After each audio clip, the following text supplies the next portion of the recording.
श्रीगुरुभ्यो नमः। हरिः ओम्। व्यासाय भवनाशाय श्रीशाय गुणराशये हृद्याय शुद्धविद्याय मध्वाय च नमो नमः। बुद्धिर्बलं यशोधैर्यं निर्भयत्वम् अरोगता अजाड्यं वाक्पटुत्वं च हनुमत्स्मरणात् भवेत्। भवति तदनुभावादेडमो कोऽपि वाग्मी जडपतिरभिजन्तुर्जायते प्राज्ञमौलिः। सकलवचनचेतो देवता भारती सा मम वचसि दत्तां सन्निधिं मानसे च। तपो विद्याविरक्त्यादिसद्गुणोघाकरानहं वादिराजगुरून् वन्दे हयग्रीवपदाश्रयान्। मिथ्यासिद्धान्तदुर्ध्वान्तविध्वंसनविचक्षणः जयतीर्थाख्यतननिर्भासतां नो हृदम्बरे। अर्थिकल्पितकल्पोऽयं प्रत्यर्थिगजकेसरी व्यासतीर्थगुरुर्भूयात् अस्मदिष्टार्थसिद्धये। दुर्वादिध्वान्तरवये वैष्णवेन्दीवरेन्दवे श्रीराघवेन्द्रगुरवे नमो अत्यन्तदयालवे। ब्रह्मचर्य हरिप्रीति सुविद्यावादशालिनः इष्टदान् कष्टहर्तॄन्नः विद्यामान्यान् मुनीन् नुमः। श्रीगुरुभ्यो नमः। हरिः ಓಂ. ಹಿಂದಿನ ಪದ್ಯದಲ್ಲಿ ಜಗನ್ನಾಥದಾಸರು ಭಗವಂತನ ಸರ್ವೋತ್ತಮತ್ವ, ಅದಾದ ಮೇಲೆ ಲಕ್ಷ್ಮೀದೇವಿಯ ಮಹತ್ವ, ಅವಳು ಎಷ್ಟು ಅಧಿಕಳು ಎಂಬಂತಹ ವಿಚಾರ, ತದನಂತರದಲ್ಲಿ ಬ್ರಹ್ಮವಾಯುಗಳು, ಈ ಬ್ರಹ್ಮವಾಯುಗಳು ಇಬ್ಬರೂ ಕೂಡ ಅಪರಬ್ರಹ್ಮ ಅಂತ ಹೇಳಿಕೊಂಡು ತಾವು ವಾಚ್ಯರಾಗಿರ್ತಾರೆ, ಅಪರಬ್ರಹ್ಮನಾಮಕರು. ಅಂತಹ ಆ ಬ್ರಹ್ಮವಾಯುಗಳು ತದನಂತರದ ಕಕ್ಷೆಯಲ್ಲಿ ಬರ್ತಾರೆ. ಅದಾದ ಮೇಲೆ ಮುಂದಿನ ಕಕ್ಷೆಯಲ್ಲಿ ಬರತಕ್ಕಂಥವರು ಅವರ ಮಡದಿ ತತ್ಪತ್ನಿಯರು, ಬ್ರಹ್ಮವಾಯುಗಳ ಮಡದಿಯರು ಅದರ ನಂತರದ ಕಕ್ಷೆಯಲ್ಲಿ ಬರ್ತಾರೆ. ಇಲ್ಲಿ ಬ್ರಹ್ಮವಾಯುಗಳ ಮಡದಿಯರಾಗಿರತಕ್ಕಂತಹ ಸರಸ್ವತೀ ಭಾರತೀಯರು, ಅದನ್ನು ಹೇಳ್ತಾರೆ ಜಗನ್ನಾಥದಾಸರು. ಪತಿಗಳಿಂದ ಸರಸ್ವತೀ ಭಾರತಿಗಳ ಅಧಮರು 100 ಗುಣ ಪರಿಮಿತ ವಿಜಾತ್ಯವರರು, ಬಲಜ್ಞಾನಾದಿ ಗುಣದಿಂದ ಅತಿಶಯಳು ವಾಗ್ದೇವಿ ಶ್ರೀಭಾರತಿಗೆ ಬರದ ಪಯುಕ್ತ ವಿಧಿಮಾರುತರವೋಲ್ ಚಿಂತಿಪುದು ಸದ್ಭಕ್ತಿಯಲ್ಲಿ. ಭಾರತೀ ದೇವಿ, ಅದೇ ಆದಮೇಲೆ ಸರಸ್ವತೀ ದೇವಿ, ಇವರಿಬ್ಬರನ್ನು ಹೇಳ್ತಾರೆ. ಈ ಸರಸ್ವತೀ ಭಾರತೀಯರು ಎಷ್ಟು ಗುಣ, ತಮ್ಮ ಪತಿಯಾಗಿರತಕ್ಕಂತಹ ಬ್ರಹ್ಮವಾಯುಗಳಿಗಿಂತ 100 ಗುಣ ಕಡಿಮೆಯಾಗಿರತಕ್ಕಂಥವರು. ಅಂದರೆ ಮುಂದೆ ಭಗವಂತ, ಅದಾದ ಮೇಲೆ ಲಕ್ಷ್ಮೀದೇವಿ, ಅದಾದ ಮೇಲೆ ವಾಯುದೇವರು, ಅದಾದ ಮೇಲೆ ಬ್ರಹ್ಮವಾಯುಗಳು. ಆ ಬ್ರಹ್ಮವಾಯುಗಳ ನಂತರ ಇಲ್ಲಿ ಸರಸ್ವತೀ ಭಾರತೀಯರು. ಅಂದರೆ ಸರಸ್ವತೀ ಭಾರತೀಯರು ತಮ್ಮ ಪತಿಗಿಂತ ತುಂಬ 100 ಪಟ್ಟು ತಾವು ಕಡಿಮೆಯಾಗಿರತಕ್ಕಂತಹ ಗುಣವುಳ್ಳವರು. ಅಂದರೆ ಆಧಿಕ್ಯ ಎಂಬುದು ಪತಿಯಲ್ಲಿ ಇರುವಂತಹದ್ದು. ಆ ಪತಿಗಿಂತ 100 ಗುಣ ಕಡಿಮೆ ಈ ಸರಸ್ವತೀ ಭಾರತೀಯರು ಎಂಬುದಾಗಿ ಹೇಳ್ತಾರೆ. ಆದ್ದರಿಂದ ಆ 100 ಗುಣ ಕಡಿಮೆಯಾಗಿರತಕ್ಕಂಥವರು ಈ ಸರಸ್ವತೀ ಭಾರತೀಯರು. ಅದಾದ ಮೇಲೆ ಹೇಳ್ತಾರೆ, ಬಲಜ್ಞಾನ ಮೊದಲಾದಂತಹ ಈ ಬಲ, ಜ್ಞಾನ, ಆನಂದ ಇದೆಲ್ಲವೂ ಕೂಡ ಇದೆ. ಈ ಬಲಜ್ಞಾನ ಆನಂದಾದಿ ಗುಣಗಳು ಇದು ಯಾವ ರೀತಿಯಾಗಿದೆ ಅಂತ ಕೇಳಿದ್ರೆ, ಅದನ್ನು ಜಗನ್ನಾಥದಾಸರು ಹೇಳ್ತಾರೆ. ಬಲಜ್ಞಾನ ಮೊದಲಾದಂತಹ ಸಜಾತೀಯ ಗುಣಗಳು, ಇನ್ನು ಸ್ತ್ರೀತ್ವಾದಿ ವಿಜಾತೀಯ ಗುಣದಿಂದಲೂ ಕೂಡ ಅವರು ಕಡಿಮೆ ಎನಿಸಿಕೊಳ್ಳುತ್ತಾರೆ ಅಂತ ಹೇಳ್ತಾರೆ. ಈ ಅಂದರೆ ವಾಯುರೇವ ಯಥೋ ಬ್ರಹ್ಮ ಪದಂ ನಿಯಮತೋ ವ್ರಜೇತ್ ಸಹೈವ ಜನನೇಪ್ಯಸ್ಮಾತ್ ಪೂರ್ವಂ ವಾಯುರ್ಜನಿಂ ವದೇತ್ ತ್ವಜಿದ್ವ ಬ್ರಹ್ಮಣ ಪೂರ್ವಂ ಪ್ರಾಧಾನ್ಯಾತ್ ಪದಸ್ಯ ಚ ಅಂತ ಹೇಳಿಕೊಂಡು ಅದಕ್ಕೆ ಪ್ರಮಾಣವನ್ನು ಹೇಳ್ತಾರೆ. ಈ ಸರಸ್ವತಿ ಭಾರತೀಯರು ಭಾರತೀಗಿಂತ ಸ್ವಲ್ಪ ಎತ್ತರದ ಸ್ಥಾನದಲ್ಲಿ ಇರತಕ್ಕಂಥವಳು ಅಂತ ಹೇಳ್ತಾರೆ. ಅದಾದ ಮೇಲೆ ಇಲ್ಲಿ ಸರಸ್ವತಿ ಭಾರತೀಯರು ಇವರು ಪದದಿಂದಾಗಿ ಅಂದರೆ ಸರಸ್ವತಿ ಭಾರತೀಗಿಂತ ಸ್ವಲ್ಪ ಆಧಿಕ್ಯವಾದಂತಹ ಗುಣವುಳ್ಳವಳು. ಯಾಕೆ ಅಂತ ಕೇಳಿದ್ರೆ, ಮೊದಲಿಗೆ ಆರಂಭದಲ್ಲಿ ಬ್ರಹ್ಮ, ಅದಾದ ಮೇಲೆ ಇಲ್ಲಿ ವಾಯು. ಆದ್ದರಿಂದ ಈ ಸರಸ್ವತಿ ಭಾರತೀಯರಲ್ಲಿ ಆಗುವಾಗ ಸರಸ್ವತಿ ಸ್ವಲ್ಪ ಆಧಿಕ್ಯಳು, ಅದಾದ ಮೇಲೆ ಭಾರತೀ ದೇವಿ ತಾವು ಬರ್ತಾಳೆ. ಹೀಗೆ ಆ ಬ್ರಹ್ಮ ಮತ್ತು ವಾಯುಗಳು ಅವರನ್ನು ಹೇಗೆ ನಾವು ಉಪಾಸನೆ ಮಾಡಬೇಕು, ಅವರನ್ನು ಚಿಂತನೆ ಹೇಗೆ ಮಾಡಬೇಕು ಅಂತ ಕೇಳಿದರೆ, ಚಿಂತಿಪದು ಸದ್ಭಕ್ತಿಯಲ್ಲಿ ಬ್ರಹ್ಮವಾಯುಗಳನ್ನು ಕೂಡ ಚಿಂತನೆ ಮಾಡುವಾಗ, ಉಪಾಸನೆ ಮಾಡುವಾಗ ತುಂಬ ಜಾಗರೂಕವಾಗಿ ಮಾಡಬೇಕು. ಅಂದರೆ ಸದ್ಭಕ್ತಿಯಲ್ಲಿ ಒಳ್ಳೆಯ ಜ್ಞಾನ, ಒಳ್ಳೆಯ ಭಕ್ತಿ ಎಂಬುದು ಇತ್ತು ಅಂತ ಹೇಳಿದರೆ ಆವಾಗ ಅದು ಸಾರ್ಥಕವಾಗುವಂತಹದ್ದು. ಅದಕ್ಕೋಸ್ಕರವಾಗಿ ಭಾರತೀ ದೇವಿ ಸರಸ್ವತೀ ದೇವಿಯರನ್ನು ಉಪಾಸನೆ ಮಾಡುವಂತಹದ್ದು ಹೇಗೆ ಮಾಡಬೇಕು, ಯಾವ ರೀತಿಯಾಗಿ ಮಾಡಬೇಕು ಎಂಬುದಕ್ಕೆ ಸದ್ಭಕ್ತಿಯಲ್ಲಿ ಕೋವಿದರು ಯಾರು ಮಾಡಬೇಕು ಅಂತ ಕೇಳಿದರೆ, ಯಾರು ಜ್ಞಾನಿಗಳಿದ್ದಾರೆ ಇವರು ಈ ರೀತಿಯಾದಂತಹ ಉಪಾಸನೆಯನ್ನು ಮಾಡತಕ್ಕದ್ದು ಎಂಬುದಾಗಿ ಹೇಳುತ್ತಾರೆ. ಬ್ರಹ್ಮವಾಯುಗಳು ವಾಸ್ತವಿಕವಾಗಿ ಸಮಾನ, ಆದರೂ ಕೂಡ ವಾಯುದೇವರಿಗಿಂತ ಬ್ರಹ್ಮದೇವರು 4 ಪಟ್ಟು ಆಧಿಕ್ಯರಾಗಿರತಕ್ಕಂಥವರು. ಇದಕ್ಕೆ ಅಂದರೆ ಈಗೇನಾಯಿತು, ಈಗ ವಾಯುದೇವರಿಗಿಂತ ಬ್ರಹ್ಮದೇವರು ಅಧಿಕರು ಅಂತಾದ ಮೇಲೆ ಅವರ ಮಡದಿಯೂ ಕೂಡ ಈ ಸರಸ್ವತಿ ಭಾರತೀಗಿಂತ ಅವಳು ಆಧಿಕ್ಯರಾದರು ಎಂಬುದನ್ನು ನಾವು ಅರ್ಥೈಸಿಕೊಳ್ಳಬೇಕು. ಇದಕ್ಕೆ ಹಿಂದಿನ ಮಾತು ಬಂದಿದೆ. ಏನು ಅಂತ ಕೇಳಿದ್ರೆ, ಅದೇ ಬೃಹದ್ಭಾಷ್ಯದ ಮಾತನ್ನು ಕುಚದ್ದು ಬ್ರಹ್ಮಣ ಪೂರ್ವಂ ಅಂತ ವಾಯುದೇವರು ಮುಂದೆ ತಾವು ಬ್ರಹ್ಮ ಪದವಿಯನ್ನು ಅಲಂಕರಿಸ್ತಾರೆ. ಅದಕ್ಕೋಸ್ಕರವಾಗಿ ಅಲ್ಲಿ ಅವರನ್ನು ನಾವು ಆ ರೀತಿಯಾದಂತಹ ಸರಿಯಾದಂತಹ ಉಪಾಸನೆಯನ್ನು ನಡೆಸಬೇಕು ಎಂಬುದಾಗಿ ಹೇಳಿ, ಅದಾದ ಮೇಲೆ ಮುಂದಿನ ಕಕ್ಷೆಯಲ್ಲಿ ಗರುಡಶೇಷರುದ್ರರು, ಷಣ್ಮಹಿಷಿಯರು, ಸೌಪರ್ಣಿ, ವಾರುಣಿ, ಪಾರ್ವತಿ ಇವರ ಕಕ್ಷಾ ತಾರತಮ್ಯವನ್ನು ಇಲ್ಲಿ ಹೇಳ್ತಾರೆ. ಯಾರೆಲ್ಲ ಬರ್ತಾರೆ ಅಂತ ಕೇಳಿದ್ರೆ, ಪಕ್ಷಿರಾಜ ಖಗ ಫಣಿ ಪತಿ, ಖಗಫಣಿ, ಖಗ ಅಂದರೆ ಪಕ್ಷಿರಾಜ ಗರುಡ, ಅದಾದ ಮೇಲೆ ಫಣಿಪತಿ ಶೇಷ, ಅದಾದ ಮೇಲೆ ಮೃಡ ರುದ್ರದೇವರು.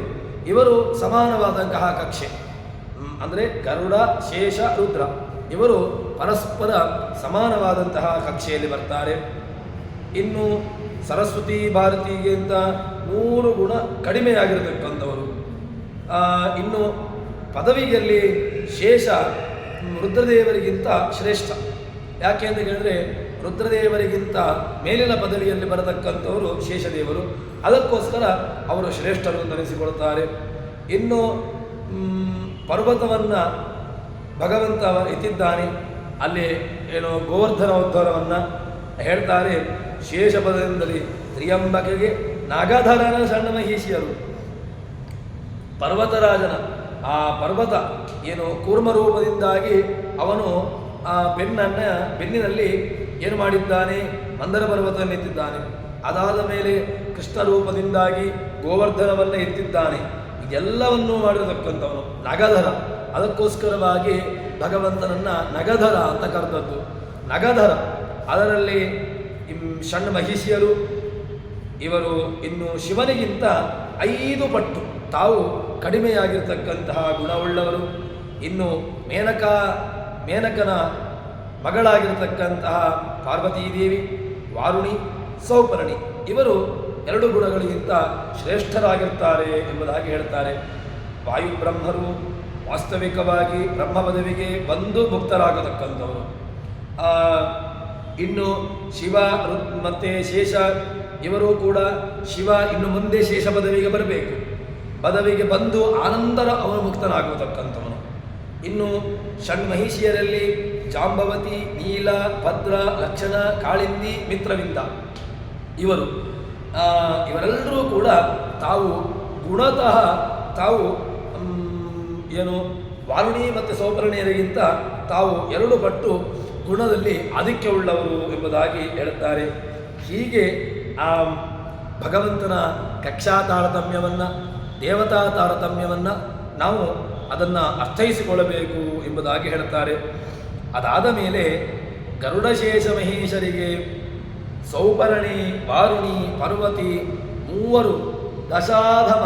ವಾರುಣಿಗೆ ಕಡಿಮೆ ಎನಿಸುವಳು ಗೌರಿ, ಹರನ ಮಡದಿಗೆ 10 ಗುಣದಲ್ಲಿ ಸುರಪಕಾಮರು ಕಡಿಮೆ, ಇಂದ್ರಗೆ ಕೊರತೆ ಎನಿಸುವ ಮನ್ಮಥನು ಪದದಿಂದ ಆವಾಗ ಹೇಳ್ತಾರೆ.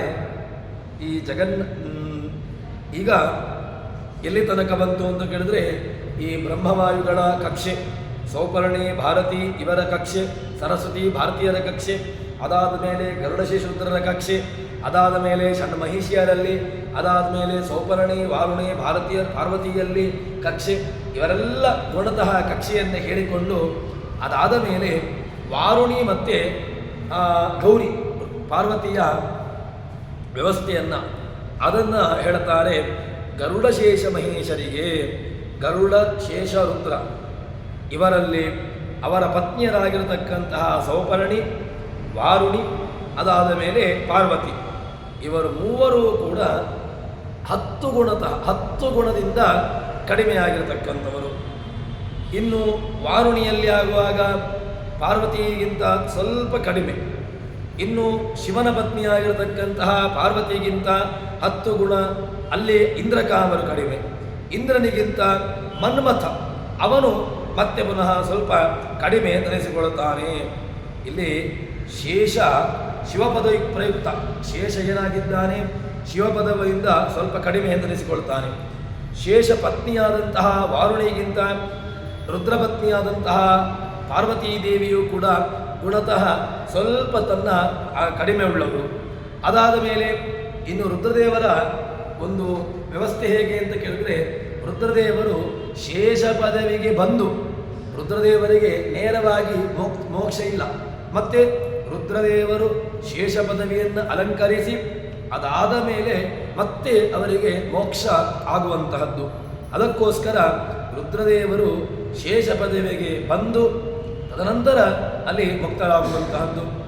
ಹೀಗೆ ಈ ಪಾರ್ವತಿ, ವಾರುಣಿ ಪದವಿಗೆ ಬಂದು, ಪಾರ್ವತೀ ದೇವಿ ವಾರುಣಿ ಪದವಿಗೆ ಬಂದು ಅದಾದ ಮೇಲೆ ಮುಂದೆ ಅವರು ಏನು ತಾವು ಮುಕ್ತರಾಗುವಂತಹದ್ದು. ಇದೆಲ್ಲವೂ ಕೂಡ ನಾವು ಅರ್ಥೈಸಿಕೊಳ್ಳಬೇಕು. ಗರುಡಶೇಷರುದ್ರರ ಅನಂತರದ ಸ್ಥಾನ ಕೃಷ್ಣನ ಷಣ್ಮಹಿಷರದು. ವಿಷ್ಣು ಸ್ತ್ರೀಯೋ ಜಾಂಬವತಿ, ನೀಲಾಭದ್ರಾಜ ಲಕ್ಷಣ, ಕಾಲಿಂದಿ, ಮಿತ್ರವಿಂದಾತ್, ಶೇಷ ಪಂಚಗುಣಾದಮ ಅಂತ ಹೇಳಿಕೊಂಡು ಇದಕ್ಕೆ ಪ್ರಮಾಣವನ್ನು ಕೂಡ ಕೊಡ್ತಾರೆ. ಈ ಪಾರ್ವತೀ ದೇವಿ ರುದ್ರದೇವರು ಶೇಷ ಪದವಿಗೆ ಹೋಗ್ತಾರೆ ಅಂತಾದರೆ ಅಲ್ಲಿ ಅವಳು ಕೂಡ ಆ ಶೇಷನ ಮಡದಿಯಾಗಿ ಹೋಗಬೇಕಲ್ವ. ಅದಕ್ಕೋಸ್ಕರ ಅಲ್ಲಿ ವಾರುಣಿಯನ್ನು ತಾನು ವಾರುಣಿ ಪದವಿಗೆ ಹೋಗಿ ಅದಾದ ಮೇಲೆ ಮತ್ತೆ ಅವಳು ಮೋಕ್ಷವನ್ನು ಹೊಂದುವಂತಹದ್ದು ಎಂಬಂತಹ ಒಂದು ಚಿಂತನೆಯನ್ನು, ಈ ರಹಸ್ಯವನ್ನು ಇಲ್ಲಿ ಏನು ಶಾಸ್ತ್ರಕಾರರು ನಮಗೆ ಕೊಟ್ಟಿರತಕ್ಕಂತಹದ್ದು ಅದನ್ನು ತಿಳಿಸಿಕೊಡ್ತಾರೆ. ಎಲ್ಲ ರೀತಿಯಾದಂತಹ ಗುಣಗಳ ಚಿಂತನೆಯನ್ನು, ಗುಣತಃ ಅವರು ಯಾವ ಕಕ್ಷೆಯಲ್ಲಿ ಬರ್ತಾರೆ, ಯಾವ ಸ್ಥಾನವನ್ನು ಹೊಂದಿ ಅದಾದ ಮೇಲೆ ಅವರು ಮೋಕ್ಷವನ್ನು ಹೊಂದುವಂತಹದ್ದು ಎಂಬಂತಹ ವಿಚಾರವನ್ನು ಇಲ್ಲಿ ಹೇಳುತ್ತಾರೆ. ಆದ್ದರಿಂದ ಆ ರೀತಿಯಾಗಿ ಅವರನ್ನು ಉಪಾಸನೆ ಮಾಡಬೇಕು ಎಂಬುದಾಗಿ ಹೇಳುತ್ತಾರೆ. ಇದಾದ ಮೇಲೆ ಮುಂದೆ ಅಹಂಕಾರಿಕ ಪ್ರಾಣ, ಅನಿರುದ್ಧ, ಪ್ರವಾಹ ವಾಯು, ಈ ವಾಯುದೇವರಲ್ಲಿಯೂ ಕೂಡ ಬೇರೆ ಬೇರೆ ವಾಯುಗಳಿದ್ದಾರೆ.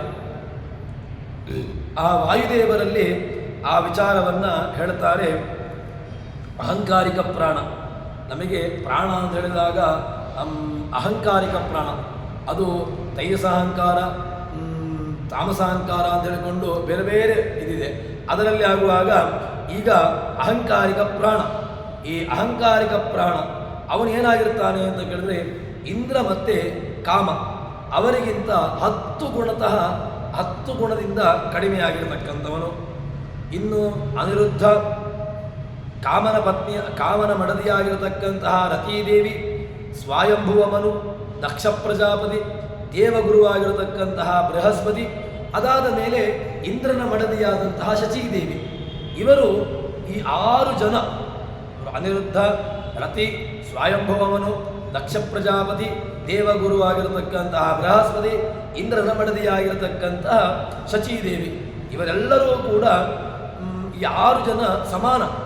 ಇವರಿಷ್ಟು ಮಂದಿಯೂ ಕೂಡ ಸಮಾನರಾಗಿರ್ತಕ್ಕಂತಹ ಕಕ್ಷೆಯಲ್ಲಿ ಬರ್ತಾರೆ. ಅಹಂಕಾರಿಕ ಪ್ರಾಣನು ಮನೋಜ, ನಗಾರಿಗಳ ಅನಿರುದ್ಧ, ರತಿಮನು, ದಕ್ಷ, ಗುರು, ಶಚಿಯು 6 ಜನ ಸಮಪ್ರಾಣದಿಂದಲೇ ಅವರು ಈ 6 ಮಂದಿಯನುಗಳು ಕೂಡ ಸಮಾನವಾಗಿರತಕ್ಕಂತಹ ಕಕ್ಷೆಯಲ್ಲಿ ಬರ್ತಾರೆ. ಇನ್ನು ಅಹಂಕಾರ ಪ್ರಾಣದಿಗಿಂತ 10 ಗುಣ ಕಡಿಮೆಯಾಗಿರ್ತಕ್ಕಂಥವರು ಅನಿರುದ್ಧಾದಿಗಳಿಗಿಂತ ಪ್ರವಾಹವಾಯು ಅವನು ಏನಾಗಿರ್ತಾನೆ ಹೇಳಿದರೆ 5 ಗುಣದಿಂದಾಗಿ ಕಡಿಮೆ ಆಗಿರ್ತಾನೆ. ಇದಕ್ಕೆ ಪ್ರಮಾಣಗಳು ತಸ್ವಾಯಂಭುವೋ ದಕ್ಷೋ ಹಿನಿರುದ್ಧೋ ಬೃಹಸ್ಪತಿ ರಜಿ ರತಿಸ್ತದಾ ಪ್ರಾಣಾತ್ ಮಸ್ಮಾತಾ ದಶಗುಣಾಧಮ ಮರೀಚಿರ್ನಾಮಾಂತರವಾನ್ ಪ್ರಭೋ ಮುಖ್ಯವಾಯುನ ಕೋಣಾಧಿಪಸ್ಸ ಏವೋಕ್ತೋ ನಾಸಿಕ್ಯೋ ಭೌತಿಕಸ್ತತ ಮುಮುಕ್ಷುರ್ಭಿ ಅಭಿಗಮ್ಯತೆಯ ಸೂತ್ರೇ ಪ್ರೋಕ್ತೋರ್ಚಿರಾದಿಕೆ ಆದಿವಾಹಿಕ ಇತ್ಯುಕ್ತೋ ಗುರೋ ಪಂಚಗುಣಾಧಮ ಅಂತ ಹೇಳಿಕೊಂಡು ಇದಕ್ಕೆ ಪ್ರಮಾಣವನ್ನು ಹೇಳುತ್ತಾರೆ. ಹೀಗೆ ಅವರು ಒಂದೊಂದು ಕಕ್ಷೆಯಲ್ಲಿ ಒಂದೊಂದು ರೀತಿಯಾದಂತಹ ವ್ಯವಸ್ಥೆಯಲ್ಲಿ ಇರತಕ್ಕಂಥವರು ಎಂಬುದಾಗಿ ಹೇಳ್ತಾರೆ. ಅದಕ್ಕೋಸ್ಕರ ಇವರೆಲ್ಲರನ್ನೂ ಕೂಡ ಉಪಾಸನೆ ಮಾಡುವಾಗ ಈ ಎಲ್ಲ ಅಂಶಗಳನ್ನು ತಾವು ಇಟ್ಟುಕೊಂಡು ಮನಸ್ಸಿನಲ್ಲಿ ಇಟ್ಟುಕೊಂಡು ಸರಿಯಾಗಿ ಇದನ್ನು ಅರಿತುಕೊಂಡು ತದನಂತರದಲ್ಲಿ ಉಪಾಸನೆ ಮಾಡಬೇಕು ಅಂತ ಹೇಳ್ತಾರೆ. ಇಲ್ಲ ಅಂತಾದರೆ ಯಾರನ್ನೋ ಯಾವುದೋ ಕಕ್ಷೆಯಲ್ಲಿ ಹೇಗೇಗೇನೋ ಉಪಾಸನೆ ಮಾಡಿದರೆ ಅದು ಅನರ್ಥಕ್ಕೆ ಕಾರಣವಾಗ್ತದೆ. ಯಾಕೆ ಅಂತಂದರೆ ಯಾರನ್ನೋ ಯಾವುದೋ ಕಕ್ಷೆಯಲ್ಲಿ ಉಪಾಸನೆ ಮಾಡಿದಾಗ ಆಗುವಂತಹ ಅನರ್ಥ ಅದು ಮಹಾ ಅನರ್ಥವೇ. ಅದರಿಂದ ಕ್ಷೇಮ ಆಗಲಿಕ್ಕೆ ಸಾಧ್ಯವೇ ಇಲ್ಲ. ಅದಕ್ಕೋಸ್ಕರವಾಗಿ ಏನು ಮಾಡಬೇಕು ಅಂತಂದರೆ ತಾನು ಸರಿಯಾದಂತಹ ರೀತಿಯಲ್ಲಿ ಆ ಉಪಾಸನೆಯನ್ನು ನಡೆಸಬೇಕು ಎಂಬುದಾಗಿ ಹೇಳುತ್ತಾರೆ. ಈ ಅನಿರುದ್ಧಾದಿಗಳಿಗಿಂತ ಎಲ್ಲ ಪ್ರಾಣರು ಅದಾದ ಮೇಲೆ ಈ 6 ಮಂದಿಯೂ ಕೂಡ ಸರಿಯಾಗಿರತಕ್ಕಂತಹ ಸಮಾನವಾದಂತಹ ಕಕ್ಷೆಯಲ್ಲಿ ಇರುವಂಥವರು ಎಂಬುದಾಗಿ ಹೇಳುತ್ತಾರೆ. ಅದಾದ ಮೇಲೆ ಮುಂದೆ ಚಂದ್ರ, ರವಿ, ಯಮ, ಸ್ವಯಂಭುವ ಇವರ ವಿಚಾರವನ್ನು ಹೇಳ್ತಾರೆ. ಇವರೆಲ್ಲ ಎಲ್ಲಿ ಬರ್ತಾರೆ? ಇವರ ವಿಚಾರವನ್ನು ಹೇಳ್ತಾರೆ. ಗುಣದ್ವಯಗಳ ಕಡಿಮೆ ಪ್ರವಾಹಗೆ ಇನ ಶಶಾಂಕ ಯಮ ಸ್ವಯಂಭುವಮನು ಒಡದಿ ಶತರೂಪ 4 ಪಾದ ಪದಾರ್ಥ ವದಧಿ ನೀಜ ಪದಾರ್ಥ ನಾರದ ಮುನಿಗೆ ಭೃಗು ಅಗ್ನಿ ಪ್ರಸೂತಿಗಳಿಸುವರು ಪಾದಾರ್ಥ ಗುಣದಿ. ಇಲ್ಲಿ ಈಗ ಗುಣದ ಚಿಂತನೆಯನ್ನು ಗುಣದಲ್ಲಿ ಬರುವಂತಹ ಚಿಂತನೆಯನ್ನು ಇಲ್ಲಿ ಹೇಳ್ತಾರೆ. ಯಾರ್ಯಾರು ಯಾವ ಕಕ್ಷೆಯಲ್ಲಿ ಬರ್ತಾರೆ? ಪ್ರವಾಹ ವಾಯು, ಆ ಪ್ರವಾಹ ವಾಯುವಿನ ನಂತರದಲ್ಲಿ ಅಲ್ಲಿ ಸೂರ್ಯ, ಚಂದ್ರ, ಯಮ, ಅದಾದ ಮೇಲೆ ಸ್ವಯಂಭುವ ಮನುವಿನ ಸ್ವಯಂಭುವ ಮನಿಯ ಪತ್ನಿಯಾದಂತಹ ಶತರೂಪಾದೇವಿ. ಇವರು ಕಡಿಮೆ, ಇವರಲ್ಲಿರ್ತಕ್ಕಂತಹ ಗುಣ ಕಡಿಮೆಯಾಗಿರ್ತಕ್ಕಂತಹದ್ದು. ಇನ್ನು ಮುಂದಿನ ಇದರಲ್ಲಿ ವರುಣ, ಅವನು ಎಲ್ಲರಿಗಿಂತಲೂ ಕೂಡ ಕಡಿಮೆಯಾಗಿರ್ತಕ್ಕಂಥವನು. ಅದಾದ ಮೇಲೆ ದೇವಮುನಿಯಾಗಿರ್ತಕ್ಕಂತಹ ನಾರದ ಮಹರ್ಷಿಗಳು. ಇನ್ನು ನಾರದ ಮುನಿಗಿಂತ ಭೃಗು, ಅದಾದ ಮೇಲೆ ಅಗ್ನಿ, ದಕ್ಷಪತ್ನಿಯಾಗಿರ್ತಕ್ಕಂತಹ ಪ್ರಸೂತಿ, ಇವರು ಕಡಿಮೆಯಾಗಿರ್ತಕ್ಕಂಥವರು. ಹೀಗೆ ಈ ಒಂದೊಂದು ಕಕ್ಷಾ ತಾರತಮ್ಯವನ್ನು ನಾವು ಸರಿಯಾಗಿ ಅರಿತುಕೊಂಡು ಮಾಡಬೇಕು, ತಿಳ್ಕೊಳ್ಬೇಕು. ಮುಂದಿನ ಕಕ್ಷೆಯಲ್ಲಿ ಬರತಕ್ಕಂಥವರು ಅಗ್ನಿಗಿಂತ ಬ್ರಹ್ಮಪುತ್ರರಾಗಿರತಕ್ಕಂತಹ ಮರೀಚಿ, ಅಲ್ಲಿ ಸಪ್ತ ಋಷಿಗಳು ಹೇಳ್ತಾರೆ. ಆ ಸಪ್ತ ಋಷಿಗಳು ಬರ್ತಾರೆ. ಅದಾದ ಮೇಲೆ ವಿಶ್ವಾಮಿತ್ರ, ವೈವಸ್ವತ ಮನು, ವಿಶ್ವಾಮಿತ್ರವನಿಗಿಂತ ಕಡಿಮೆಯಾಗಿರ್ತಕ್ಕಂಥವನು. ಇನ್ನು ಮಿತ್ರನಾಮಕನಾಗಿರ್ತಕ್ಕಂತಹ ಸೂರ್ಯ, ನಿರುತಿ, ಪ್ರವಾಹವಾಯುವಿನ ಮಡದಿಯಾಗಿರ್ತಕ್ಕಂತಹ ಪ್ರಾವಹಿ, ಗುರುಪತ್ನಿಯಾಗಿರ್ತಕ್ಕಂತಹ ತಾರೆ, ಇವರು ವಿಶ್ವಾಮಿತ್ರಾದಿಗಳಿಗಿಂತ ಕಡಿಮೆಯಾಗಿರ್ತಕ್ಕಂತಹ ಗುಣವುಳ್ಳವರು. ಇದಾದ ಮೇಲೆ ಕುಬೇರ, ವಿಶ್ವಕ್ಸೇನ ಇವರು. ಹೀಗೆ ಕಕ್ಷಾ ತಾರತಮ್ಯವನ್ನು ನಾವು ಅರಿತುಕೊಳ್ಳಬೇಕು. ಇದು ಒಂದು ಚಾರ್ಟ್ ಮಾಡಿಕೊಂಡ್ರೆ ನಮಗೆ ಸರಿಯಾಗಿರ್ತಕ್ಕಂತಹ ಒಂದು ಅಂದಾಜು ಬರಲಿಕ್ಕೆ ಸಾಧ್ಯ. ಏನು ಅಂತ ಕೇಳಿದರೆ, ಯಾರ್ಯಾರನ್ನು ಯಾವ ಯಾವ ಕಕ್ಷೆಯಲ್ಲಿ ಇಟ್ಟುಕೊಳ್ಳಬೇಕು ಅಂತ ಕೇಳಿದರೆ ಈ ಒಂದು ಚಾರ್ಟ್. ಹೀಗೆ ನಮಗೆ ಒಂದು ನಿಯಮಿತವಾದಂತಹ ಕಕ್ಷಾ ತಾರತಮ್ಯವನ್ನು ತಿಳಿಸಿಕೊಡತಕ್ಕಂತಹ, ದೇವತಾ ತಾರತಮ್ಯವನ್ನು ತಿಳಿಸಿಕೊಡತಕ್ಕಂತಹ ಒಂದು ತಾರತಮ್ಯದ ನಿಯಮವನ್ನು ತಿಳಿಸಿಕೊಂಡು ಹೇಳ್ತಾ ಅದನ್ನು ತಯಾರು ಮಾಡಿಕೊಂಡ್ರೆ ಯಾವ ಯಾವ ದೇವತೆಗಳು ಯಾವ ಯಾವ ಕಕ್ಷೆಯಲ್ಲಿ ಬರ್ತಾರೆ, ಯಾರ ಆದ ಮೇಲೆ ಅವರು ಬರುವಂತಹದ್ದು, ಅದಾದ ಮೇಲೆ ಅವರ ಲಯದ ಕ್ರಮವನ್ನು ಕೂಡ, ಅವರು ಹೇಗೆ ಲಯವನ್ನು ಹೊಂದುವಂತಹದ್ದು ಎಂಬುದನ್ನು ಕೂಡ ಅಲ್ಲಿ ತಿಳಿಸಿಕೊಡ್ತಾರೆ. ಮರೀಚತ್ರಂಗಿರಸೋ ಬಲಸ್ಯ ಪುನಃ ಕೃತು ವಸಿಷ್ಠಶ್ಚೈತ್ಯರಜಸುತ ವೈವಸ್ವತ ಮನುಸ್ತುತ ವಿಶ್ವಾಮಿತ್ರೋ ವನ್ನಿನೀಚ ಮಿತ್ರಾತ್ ಕಿಂಚಿತ್ ಗುಣಾಧಿಕಾ ಅಂತ ಹೇಳಿಕೊಂಡು ಹೀಗೆ ನಮಗೆ ಆ ಏನು ತಾರತಮ್ಯದ ಕಕ್ಷೆಯನ್ನು ತಿಳಿಸಿಕೊಟ್ಟು, ಅದಾದ ಮೇಲೆ ಮುಂದಿನ ಗಣಪತಿ ಅವರ ಕಕ್ಷೆ. ಈ ಗಣಪತಿ, ವಿಶ್ವಕ್ಸೇನ ಅವರು ಎಲ್ಲಿ ಬರ್ತಾರೆ ಅಂತ ಕೇಳಿದ್ರೆ, ಕುಬೇರ, ವಿಶ್ವಕ್ಸೇನ, ಗಣಪತಿ ಈ ಮೂವರು ಕೂಡ ಇವರು ಶೇಷ ಉಳಿದಂಥವರಲ್ಲಿ ಇವರು ಸಮ. ಕುಬೇರ, ವಿಶ್ವಕ್ಸೇನ, ಗಣಪತಿ ಇವರು ಸಮಾನವಾಗಿರತಕ್ಕಂತಹ ಕಕ್ಷೆಯಲ್ಲಿ ಬರ್ತಾರೆ. ಇನ್ನು ಉಳಿದಂಥವರು ಅವರು ಹೇಳ್ತಾರೆ ಶತಸ್ಥ ದೇವತೆಗಳು ಅಂತ. ಪ್ರಧಾನವಾಯುರ್ದೇವೋ ವೃದ್ರಾದಿತ್ಯ ಮರುದ್ಗಣ ಬೃಹಸ್ಪತಿರ್ಭುವಾದ್ಯ ದ್ಯಾವಾ ಪೃಥಿವ್ಯಶ್ವಿನೋ ತಥಾ ವಿಶ್ವೇ ದೇವಾಶ್ಚ ಪಿತರಃ ಶತಸ್ಥಾ ದೇವತಾಮತಾಃ ಅಂತ ಹೇಳಿಕೊಂಡು 100 ಮಂದಿ ದೇವತೆಗಳನ್ನು ಹೇಳ್ತಾರೆ. ಯಾರೆಲ್ಲ 100 ಮಂದಿ ದೇವತೆಗಳು ಅಂತ ಶತಸ್ಥಾ ಅಂತ ಹೇಳಿಕೊಂಡು ಅದನ್ನು ಆ ತಾರತಮ್ಯ ಶ್ಲೋಕಿಯಲ್ಲಿಯೂ ಕೂಡ ಅವರನ್ನು ಹೇಳ್ತಾರೆ. ಈ ಶತಸ್ಥ ದೇವತೆಗಳು ಅಂತ ಕುಬೇರ, ವಿಶ್ವಕ್ಸೇನ, ಗಣೇಶ ಇವರು 3 ಮಂದಿ ಉಳ್ಕೊಂಡವರು. ಈ ಉಳಿದಂತಹ 85 ಜನಗಳಿಗೆ ಅವರು ಶತಸ್ಥರು ಅಂತ ಅರ್ಥ. ಅವರು ಯಾರೆಲ್ಲ ಅಂತ ಹೇಳಿಕೊಂಡು ಇಲ್ಲಿ ಉತ್ತರವನ್ನು ಕೊಟ್ಟಿದ್ದಾರೆ. ಪ್ರಧಾನ ವಾಯು, ವಸು, ರುದ್ರ, ಆದಿತ್ಯ, ಮರುದ್ಗಣಾ, ಬೃಹಸ್ಪತಿ, ಋಭು, ದ್ಯಾವಾ ಪೃಥಿವಿ, ಅಶ್ವಿನಿ ದೇವತೆಗಳು, ವಿಶ್ವೇ ದೇವಾ ಪಿತರ ಇವರಿಷ್ಟು ಮಂದಿಯೂ ಕೂಡ ಶತಸ್ಥ ದೇವತೆಗಳು ಅಂತ ಹೇಳಿಕೊಂಡು ಹೇಳ್ತಾರೆ.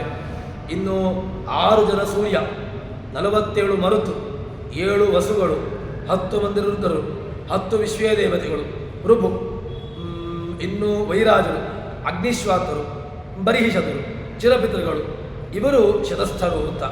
ಇವರು 100 ಮಂದಿ ಯಾರು ಅಂತ ಕೇಳಿದ್ರೆ 6 ಜನ ಸೂರ್ಯರು, ಮಿತ್ರಂ ದರ್ಪಯಾಮಿ, ಮಿತ್ರ, ಸೂರ್ಯ, ವರುಣ, ಭಗ ಅಂತ ಹೇಳಿಕೊಂಡು ನಾವು ಏನು ಅದನ್ನು ಹೇಳ್ತೇವೆ.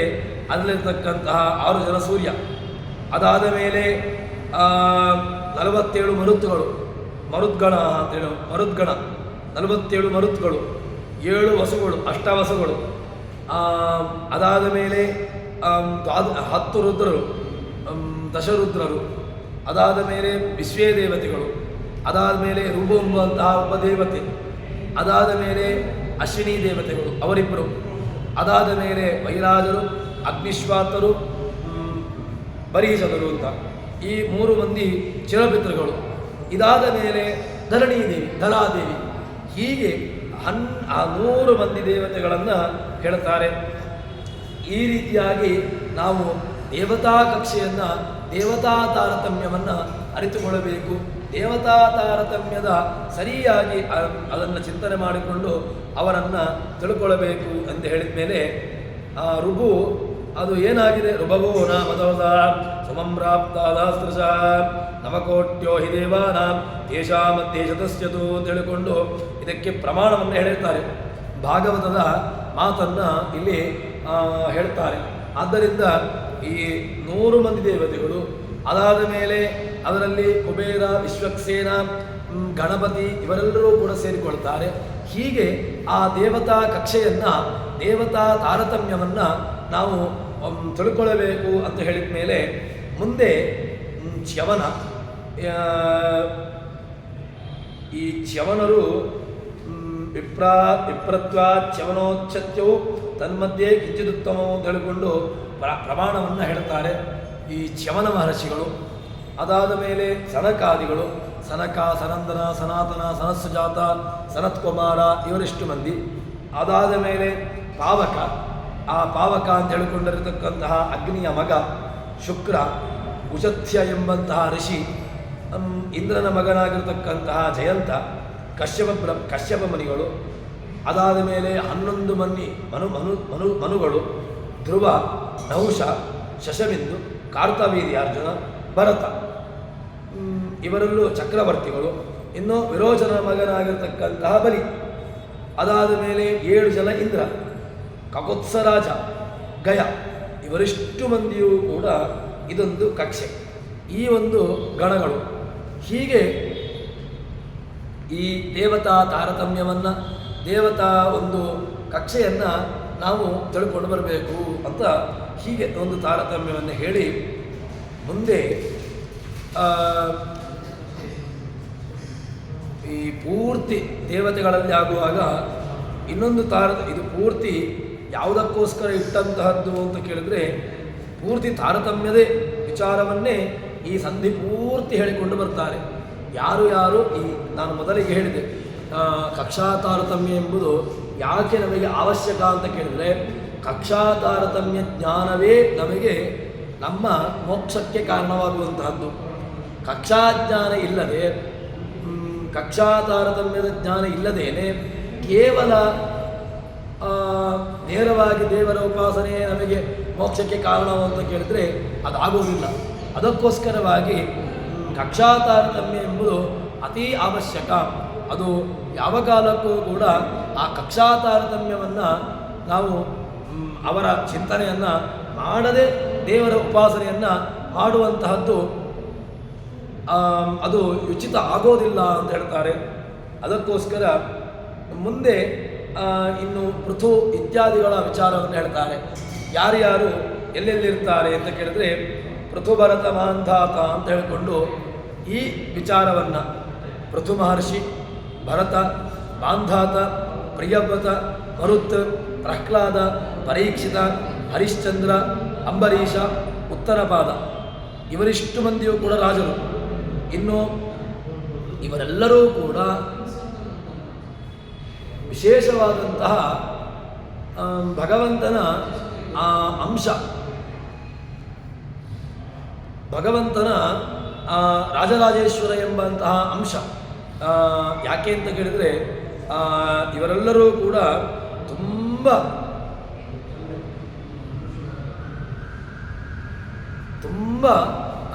ಮಹತ್ತರವಾಗಿರತಕ್ಕಂತಹ ಸಾಧನೆಯನ್ನು ಮಾಡಿರತಕ್ಕಂಥವರು. ಇವರ ಸಾಧನೆ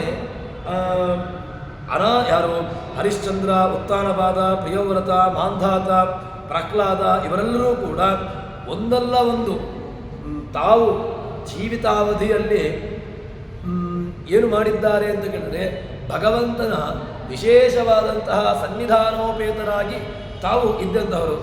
ಅದಕ್ಕೋಸ್ಕರ ಇವರನ್ನು ನಾವು ಇವತ್ತಿಗೂ ಕೂಡ ಸ್ಮರಣೆ ಮಾಡುವಂತಹದ್ದು. ಆದ್ದರಿಂದ ಇವರಲ್ಲಿಯೂ ಕೂಡ ನಾವು ಇವರನ್ನು ಕೂಡ ಉಪಾಸನೆ ಮಾಡಬೇಕು. ಅದಕ್ಕೆ ಅಲ್ಲ, ಈ ರಾಜರುಗಳ ಚಿಂತನೆಯಿಂದಾಗಿ ನಮಗೆ ಮಂಗಲಾಷ್ಟಕದಲ್ಲಿಯೇ ರಾಜರಾಜೇಶ್ವರರು ಆರಂಭದಲ್ಲಿ ದೇವರ ಒಂದು ಮಹತ್ತರವಾಗಿರತಕ್ಕಂತಹ ಸಾಮ್ರಾಜ್ಯ, ಅದಾದ ಮೇಲೆ ವಿಶ್ವಾಮಿತ್ರ ವರೀಚಿ ಅಂತ ಹೇಳಿಕೊಂಡು ಋಷಿಗಳ ವ್ಯವಸ್ಥೆ, ಅದಾದ ಮೇಲೆ ರಾಜರುಗಳ ವ್ಯವಸ್ಥೆ, ರಾಜರುಗಳನ್ನು ಹೇಗೆ ನಾವು ಯಾರೆಲ್ಲ ರಾಜರುಗಳನ್ನು ನಾವು ಉಪಾಸನೆ ಮಾಡಬೇಕು. ಬೆಳಿಗ್ಗೆ ಎದ್ದು ನದಗಳು ಅದೇ ಮೇಲೆ ಎಲ್ಲ ಪುರಾಣಗಳು ಇತಿಹಾಸಗಳು ಭಗವಂತ ದೇವತಾ ತಾರತಮ್ಯ ಇದೆಲ್ಲವನ್ನೂ ಕೂಡ ಉಪಾಸನೆ ಮಾಡಲೇಬೇಕು. ಇವರನ್ನು ಆರಂಭದಲ್ಲಿ ನಾವು ಬೆಳಗ್ಗೆ ಎದ್ದ ತಕ್ಷಣ ನಮ್ಮ ಕರ್ಮ ಆರಂಭಕ್ಕಿಂತ ಮೊದಲೇ ಇವರನ್ನು ಉಪಾಸನೆ ಮಾಡಬೇಕು, ಇವರ ಬಗ್ಗೆ ಹೇಳಬೇಕು, ಇವರನ್ನು ತಿಳ್ಕೊಳ್ಬೇಕು ಎಂಬುದಾಗಿ ಆರಂಭದಲ್ಲಿ ನಮಗೆ ರಾಜರಾಜೇಶ್ವರ ತೀರ್ಥರೇ ಹೇಳಿಕೊಟ್ಟಿದ್ದಾರೆ. ಆದ್ದರಿಂದ ಇಂತಹ ರಾಜರುಗಳನ್ನು ಕೂಡ ನಾವು ತಿಳ್ಕೊಳ್ಬೇಕು. ಅದರಲ್ಲಿ ಆ ಉಪಾಸನೆ ಮಾಡಿದ್ದರಿಂದಾಗಿ ಕ್ಷಿತಿಪರನ ಸೇವನಿಸಿ ನಿಮಗೆ ಅಪಜಯವೆಂದಿಗೆ ಇಲ್ಲ. ಅಲ್ಲಿ ರಾಜರುಗಳನ್ನು ಸ್ಮರಣೆ ಮಾಡಿದ್ದರಿಂದಾಗಿ ಏನಾಗ್ತದೆ ಅಂತ ಕೇಳಿದರೆ, ರಾಜರುಗಳ ಸ್ಮರಣೆಯಿಂದಾಗಿ ನಮಗೆ ಆಗುವಂತಹ ಲಾಭ ಏನು ಅಂತ ಕೇಳಿದರೆ, ಆ ಅಪಜಯ ಎಂಬುದು ನಮ್ಮಿಂದ ದೂರವಾಗ್ತದೆ. ಅದಕ್ಕೋಸ್ಕರವಾಗಿ ಅಪಜಯದ ದೂರ ಆಗಲಿಕ್ಕೋಸ್ಕರವಾಗಿ ನಾವು ರಾಜರುಗಳ ಸ್ಮರಣೆಯನ್ನು ಮಾಡಬೇಕು ಎಂಬುದಾಗಿ ಹೇಳ್ತಾರೆ. ಅದಕ್ಕೋಸ್ಕರ ಅಪಜಯ ರಾಜರ ಸ್ಮರಣೆಯನ್ನು ಮಾಡಿದ್ದರಿಂದಾಗಿ ಯಾವುದೇ ರೀತಿಯಾದಂತಹ ಅಪಜಯಗಳು ಅಲ್ಲೇ ಪೃಥು ಮಹಾರಾಜರು, ಭರತ ಮಹಾರಾಜ, ಪ್ರಹ್ಲಾದ, ಪರೀಕ್ಷಿತ ಇವರೆಲ್ಲರೂ ಕೂಡ, ಅಂಬರೀಷ ಇವರೆಲ್ಲರೂ ಕೂಡ ಏನು ತುಂಬ ಸಾಧನೆಯನ್ನು ಮಾಡಿರತಕ್ಕಂಥವರು. ಇವರ ಸಾಧನೆಗೆ ಕಾರಣ ಯಾವುದು ಅಂತ ಕೇಳಿದ್ರೆ, ಅವರ ಒಳಗಿರತಕ್ಕಂತಹ ಭಗವಂತನ ರಾಜರಾಜೇಶ್ವರ ರೂಪ. ಅವರ ಒಳಗೆ ಭಗವಂತ ತಾನು ವಿಶೇಷವಾಗಿ ರಾಜರಾಜೇಶ್ವರ ರೂಪದಿಂದಾಗಿ ಪ್ರವೇಶವನ್ನು ಮಾಡಿ ಅವರಲ್ಲಿ ಬೇರೆ ಬೇರೆ ರೀತಿಯಾಗಿರತಕ್ಕಂತಹ ಲೋಕಕ್ಕೆ ಹಿತವಾದಂತಹ ಕರ್ಮವನ್ನು ಮಾಡಿಸಿರತಕ್ಕಂತಹದ್ದು. ಆದ್ದರಿಂದ ಅಂತಹ ರಾಜರುಗಳನ್ನು ಉಪಾಸನೆ ಮಾಡಬೇಕು.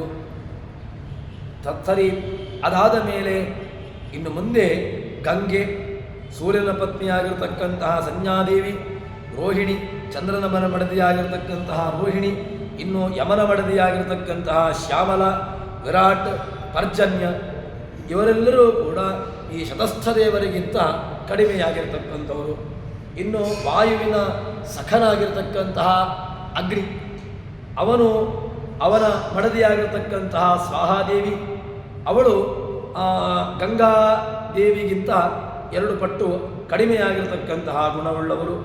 ಇನ್ನು ಜಲದ ಅಭಿಮಾನಿಯಾಗಿರ್ತಕ್ಕಂತಹ ಸ್ವಾಹಾದೇವಿಗಿಂತ ಜಲದ ಅಭಿಮಾನಿಯಾಗಿರ್ತಕ್ಕಂತಹ ಬುಧನಿಗಿಂತ ಅಶ್ವಿನಿ ಪತ್ನಿಯಾಗಿರ್ತಕ್ಕಂತಹ ಉಷಾದೇವಿ. ಅದಾದ ಮೇಲೆ ಶನೈಶ್ಚರ, ಅಲ್ಲಿ ಶನೈಶ್ಚರ ಶನೈಶ್ಚರದನಾಭ್ಯಾಂ ನಮಃ ಅಂತ ಹೇಳಿಕೊಂಡು ನಾವು ಹೇಳ್ತೇವೆ. ಆ ಉಷಾದೇವಿ ನಂದಿನಿ, ನಳಿನಿ, ಸೀತಾ, ಮಾಲತಿ, ಚಮಲಾಪಹ ಅಂತ ಹೇಳಿಕೊಂಡು ಅವಳನ್ನು ಬೇರೆ ಬೇರೆ ಹೆಸರಿನಿಂದ ಕರೀತೇವೆ. ಆದ್ದರಿಂದ ಇಲ್ಲಿಯೂ ಕೂಡ ಉಷಾದೇವಿ, ಅದಾದ ಮೇಲೆ ಎಲ್ಲ ನಳಿನಿ, ಗಂಗಾ ವರುಣನ ಪತ್ನಿಯಾಗಿರ್ತಕ್ಕಂತಹ ಗಂಗೆ, ಸಂಜ್ಞಾ ಗಂಗಾಜವರ್ಜನ್ಯ ಭಾರ್ಯೇತು ಯಮಚಂದ್ರಯೋ ಅಗ್ನಿರುದ್ಧ ಪ್ರಿಯಾ ಈಶಾ ಮಿತ್ರ ದ್ವಿಗುಣಾಧಮ ಅಂತ ಹೇಳಿಕೊಂಡು ಆ ದೇವತೆಗಳ ಕಕ್ಷಾ ವ್ಯವಸ್ಥೆಯನ್ನು ಹೇಳಿಕೊಂಡು ಬರ್ತಾರೆ. ಇಲ್ಲಿ ವರುಣಪತ್ನಿ, ಸೂರ್ಯಪತ್ನಿ, ಚಂದ್ರಪತ್ನಿ, ಯಮನ ಮಡದಿ ಮತ್ತು ವಿರಾಟ್, ಪರ್ಜನ್ಯ ಈ 6 ಮಂದಿಯೂ ಕೂಡ ಈ ರಾಜರಿಗಿಂತ ಕಡಿಮೆಯಾಗಿರ್ತಕ್ಕಂತಹ ಗುಣಗಳು. ರಾಜರು ಎಲ್ಲರಿಗಿಂತಲೂ ಕೂಡ ಅಧಿಕವಾಗಿರ್ತಕ್ಕಂತಹ ಗುಣ. ಇನ್ನು ವಾಯುವಿನ ಸಖನಾಗಿರ್ತಕ್ಕಂತಹ ಅಗ್ನಿ, ಯಾಕೆ ಅಂತ ಕೇಳಿದ್ರೆ ಅಗ್ನಿ ಉರಿಬೇಕು ಅಂತಾದರೆ ವಾಯು ಬೇಕು. ಅಲ್ಲಿ ವಾಯುವಿನ ಅಗ್ನೇರಾಪ ಅದ್ಭ್ಯ ಪೃಥಿವ್ಯಾ ಔಷಧಯ ಅಂತ ಹೇಳಿಕೊಂಡು ಸೃಷ್ಟಿಯ ಪ್ರಕರಣದಲ್ಲಿಯೂ ಕೂಡ ಇದೇ ವಿಚಾರವನ್ನು ಹೇಳ್ತಾರೆ. ಸವಾಯೇಶ ಪುರುಷೋ ವಿಧಯೇವ ಅಂತ ಹೇಳಿಕೊಂಡು ಸೃಷ್ಟಿಯನ್ನು ಹೇಳಿಕೊಂಡು ಬರುವಾಗ ಹೇಳಿದ್ದು ಆರಂಭದಲ್ಲಿ ಅಲ್ಲಿ ಅಗ್ನಿ, ಅದರಿಂದ ವಾಯುವಿಗೆ ಸಖನಾಗಿರತಕ್ಕಂಥವನು ಅಗ್ನಿ. ವಾಯು ಇದ್ದಾಗ ಮಾತ್ರ ಗಾಳಿ ಇರ್ಲಿಕ್ಕೆ ಸಾಧ್ಯ. ಅಲ್ಲಿ ಗಾಳಿ ಇತ್ತು ಅಂತಾದರೆ ದೀಪ ಇರ್ಲಿಕ್ಕೆ ಸಾಧ್ಯ. ಒಂದು ಗಾಳಿಯೇ ಆಡದೇ ಇರತಕ್ಕಂತಹ ಒಂದು ಸ್ಥಳದಲ್ಲಿ ದೀಪವನ್ನು ಹಚ್ಚಿದರೆ ಎಷ್ಟು ಹೊತ್ತು ಗಾಳಿಯ ಅಲ್ಲಿ ಅಂಶ ಇರ್ತದೋ ಅಲ್ಲಿಯ ತನಕ ಏನಾಗ್ತದೆ, ದೀಪ ಉರಿತದೆ. ಇಲ್ಲ ಅಂತಾದರೆ ಅದಾದ ಮೇಲೆ ಗಾಳಿಯ ಅಂಶ ಹೋಯಿತು ಅಂತ ಹೇಳಿದರೆ ಆಮೇಲೆ ದೀಪ ಉರಿಲಿಕ್ಕೆ ಸಾಧ್ಯ ಇಲ್ಲ. ಆದ್ದರಿಂದ ವಾಯುಸಖ ಅಂತ ಕರೆಯುವಂತಹದ್ದು ಅಗ್ನಿಯನ್ನು.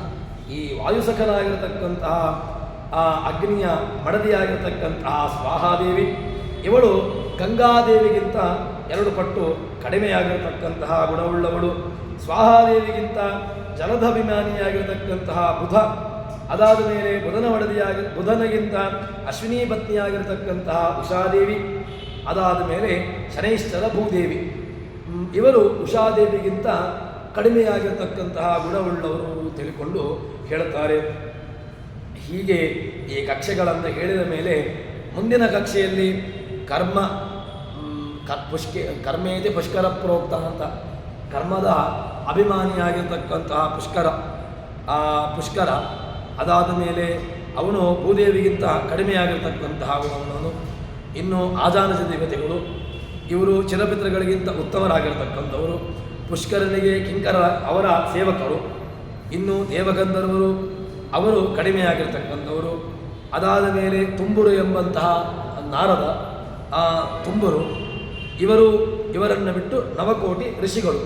ಹೀಗೆ ಒಂದು ಸಮಾನವಾದಂತಹ ಒಂದು ಕಕ್ಷೆಯನ್ನು ತಿಳಿಸಿಕೊಂಡು ಬಿಡ್ತಾರೆ. ಇದು ಒಂದು ನಮಗೆ ಪೂರ್ತಿ ಒಂದು ದೇವತಾ ಕಕ್ಷೆ, ಋಷಿ ಕಕ್ಷೆ, ಅದಾದ ಮೇಲೆ ಯಾವ ಯಾವ ದೇವತೆಗಳು ಎಲ್ಲ ಒಂದು ಸರಿಯಾದಂತಹ ಒಂದು ಕಕ್ಷಾ ತಾರತಮ್ಯವನ್ನು, ಹೇಗೆ ಅಂತ ಕೇಳಿದ್ರೆ ಕಕ್ಷಾ ತಾರತಮ್ಯವನ್ನು ಯಾಕೆ ನಾವು ಅದನ್ನು ಉಪಾಸನೆ ಮಾಡಬೇಕು ಅಂತ ಕೇಳಿದ್ರೆ, ಅವರ ಸ್ಥಾನ, ಅವರವರು ಎಲ್ಲಿ ತಾವು ಎಲ್ಲಿದ್ದುಕೊಂಡು ದೇವರನ್ನು ಉಪಾಸನೆ ಮಾಡುವಂತಹದ್ದು ಎಂಬುದನ್ನು ತಿಳಿಸಿಕೊಡ್ತಾರೆ. ಇನ್ನು ಅದಾದ ಮೇಲೆ ಋಷಿಪತ್ನಿಯರು, ಅಪ್ಸರಾ ಸ್ತ್ರೀಯರು, ಇವರು ಸಮಾನರಾಗಿರ್ತಕ್ಕಂಥವರು. ದೇವಗಂಧರ್ವರನ್ನು ಬಿಟ್ಟು ಮನುಷ್ಯ ಗಂಧರ್ವರು, ಇವರು ಅಪ್ಸರಾ ಸ್ತ್ರೀಯರಿಗಿಂತ 12 ಗುಣದಿಂದ ಕಡಿಮೆ, ಮನುಷ್ಯ ಗಂಧರ್ವರಿಗಿಂತ ಆದರುಗಳು 10 ಪಟ್ಟು ಗುಣ ಕಡಿಮೆ. ಹೀಗೆ ಮನುಷ್ಯೋತ್ತಮರು ಎಲ್ಲ ಒಂದು ಕಕ್ಷಾ ತಾರತಮ್ಯ, ಒಂದೊಂದು ದೇವತೆಗಳು ಒಂದೊಂದು ಕಕ್ಷೆಯಲ್ಲಿ ತಾವಿದ್ದುಕೊಂಡು ಯಾರ್ಯಾರಿಗಿಂತ ಯಾರ್ಯಾರು ಉತ್ತಮರು, ಅದಾದ ಮೇಲೆ ಉತ್ತಮರಾಗಿರತಕ್ಕಂತಹ ದೇವತೆಗಳು ಅವರು ತಮಗಿಂತ ಉತ್ತಮರಲ್ಲಿ ಲಯವನ್ನು ಹೊಂದುವಂತಹದ್ದು. ಯಾಕೆಂತ ಹೇಳಿದರೆ, ಹೇಗೆ ಸೃಷ್ಟಿಯಾದಿಗಳು ಆಗ್ತದೋ, ಸೃಷ್ಟಿ ಆರಂಭದಿಂದ ಭಗವಂತ ಒಂದನ್ನು ಇಟ್ಟುಕೊಂಡು ಮಾಡ್ತಾನೆ ಪ್ರಕೃತಿಯನ್ನು. ಆ ಪ್ರಕೃತಿ ಎಂಬಂತಹ ಮೆಟೀರಿಯಲ್ ಇಟ್ಟುಕೊಂಡು ಆ ಕಚ್ಚಾ ವಸ್ತುವಿನಿಂದ ಉಳಿದಂತಹ ಎಲ್ಲ ವಿಸ್ತೃತವಾದಂತಹ ಜಗತ್ತನ್ನು ಸೃಷ್ಟಿ ಮಾಡ್ತಾ ಬರ್ತಾರೆ. ಕೊನೆಗೆ ಲಯ ಹೊಂದುವಾಗಲೂ ಕೂಡ ಲಯ ಹೊಂದುವುದೆಲ್ಲಿ ಕೇಳಿದ್ರೆ ಪ್ರಕೃತಿಯಲ್ಲಿ, ಆ ಪ್ರಕೃತಿಯಲ್ಲಿಯೇ ಕೊನೆಗೆ ಎಲ್ಲವನ್ನೂ ಕೂಡ ಲಯ ಹೊಂದಿಸಿ ತಾನು ಅದನ್ನು ಹೊಟ್ಟೆಯಲ್ಲಿ ಹಾಕಿಕೊಂಡು ತಾನಿರ್ತಾನೆ ಎಂಬುದಾಗಿ ಹೇಳ್ತಾರೆ. ಇನ್ನು ಸತ್ವಸತ್ವ, ಸತ್ವರಾಜಸ, ಸತ್ವತಾಮಸ, ರಜಸ್ಸತ್ವ, ಇದರಲ್ಲಿಯೂ ಕೂಡ ಬೇರೆ ಬೇರೆ ಸಾತ್ವಿಕ ರಾಜಸ, ಸಾತ್ವಿಕ ತಾಮಸ, ಸಾತ್ವಿಕ ತಾಮಸ, ಸಾತ್ವಿಕ ರಾಜಸ, ಹೀಗೆ ಈ ಎಲ್ಲ ಭೇದಗಳನ್ನು ಸತ್ವಸತ್ವರು, ಸತ್ವರಾಜಸ, ಸತ್ವತಾಮಸ ಅಂತ ಹೇಳಿಕೊಂಡು ಇದರಲ್ಲಿ ಪುನಃ 3 ವಿಭಾಗವನ್ನು ಹೇಳ್ತಾರೆ. ಹೇಗೆ ಅಂತ ಕೇಳಿದರೆ, ನಾವು ಒಂದು ಗ್ರಂಥವನ್ನು ಅಧ್ಯಯನ ಮಾಡಬೇಕು ಅಂತ ಹೇಳಿದರೆ, ಪುರಾಣಗಳನ್ನು ಅಧ್ಯಯನ ಮಾಡಬೇಕು ಅಂತ ಹೇಳಿದ್ರೆ ಅದರಲ್ಲಿ 3 ಭಾಷೆಗಳು ಗೊತ್ತಿರಬೇಕು ಅಂತ ಹೇಳ್ತಾರೆ. ದೇವಭಾಷೆ, ಗುಹ್ಯ ಭಾಷೆ, ಸಮಾಧಿ ಭಾಷೆ ಅಂತ. ಅದರಲ್ಲಿ ಪುನಃ ಸಮಾಧಿ ಗುಹ್ಯ, ಸಮಾಧಿ ಅಂತ ಹೇಳಿಕೊಂಡು ಹೀಗೆ ಬೇರೆ ಬೇರೆ ಭಾಷೆಗಳನ್ನು ಅದು ಹೇಳ್ತಾರೆ. ಅದೇ ರೀತಿಯಾಗಿ ಇಲ್ಲಿಯೂ ಕೂಡ ಸಾತ್ವಿಕ ರಾಜಸ, ಸಾತ್ವಿಕ ತಾಮಸ, ತಾಮಸ ಸಾತ್ವಿಕ, ತಾಮಸ ರಾಜಸ, ತಾಮಸ ರಾಜಸ, ಹೀಗೆ ಏನು ವಿಭಾಗಗಳು, ಅದನ್ನು ವಿಭಾಗ ಮಾಡಿಕೊಂಡು ಅದರ ವಿಚಾರವನ್ನು ಹೇಳುತ್ತಾರೆ. ರಜಸ್ಸತ್ವ, ಸತ್ವಸತ್ವ, ಸತ್ವತಾಮಸ. ಇದಾದ ಮೇಲೆ ಇದು 3 ಬಗೆ. ಇನ್ನು ಇವರು ಏನಾಗಿರ್ತಾರೆ ಕೇಳಿದರೆ ಮುಕ್ತಿಯೋಗ್ಯರಾಗಿರ್ತಾರೆ. ಇನ್ನು ರಜಸ್ಸು ಇಲ್ಲುಳ್ಳವರು ಅವರು ನಿತ್ಯ ಸಂಸಾರಿಗಳು. ಇನ್ನು ರಜಸ್ತಾಮಸರು ಭೂಮಿಯಲ್ಲಿ ಹುಡ್ತಾರೆ, ಸ್ವರ್ಗದಲ್ಲಿ, ನರಕದಲ್ಲಿ, ಪೃಥಿವಿಯಲ್ಲಿ ಮತ್ತೆ ತಿರುಗಿಕೊಂಡು ತಾವಿರ್ತಾರೆ. ಹೀಗೆ ತಾವು ತ್ರಿದೇವನೆಯ ಭೂಗೋಚರ ನಿತ್ಯಬದ್ಧ ಅಂತ ಹೇಳಿಕೊಂಡು ತಾವು ಇರತಕ್ಕಂಥವರು ಎಂಬಂತಹ ವಿಚಾರವನ್ನು ಈ ಸಾತ್ವಿಕ ರಾಜಸ, ತಾತ್ವಿಕ ತಾಮಸ, ರಜಸ್ಸತ್ವ, ರಜಸ್ತಾಮಸ, ಸಾಮಸ ರಾಜಸ ಅಂತ ಹೇಳಿಕೊಂಡು ಈ 3 ವಿಭಾಗಗಳನ್ನು ತಿಳಿಸಿಕೊಡ್ತಾರೆ. ಹೀಗೆ ಆ ದೇವತೆಗಳನ್ನು ಎಲ್ಲ ಚಿರಪಿತೃ ದೇವತೆಗಳು, ಆಜಾನಜ ದೇವತೆಗಳು, ಇದೆಲ್ಲ ದೇವತಾ ಕಕ್ಷೆಯನ್ನು ನಾವು ಅರಿತುಕೊಳ್ಳಬೇಕು ಎಂಬುದಾಗಿ ಹೇಳ್ತಾರೆ. ಹರಿಪ್ರಿಯತಾಂ ಶ್ರೀಕೃಷ್ಣ.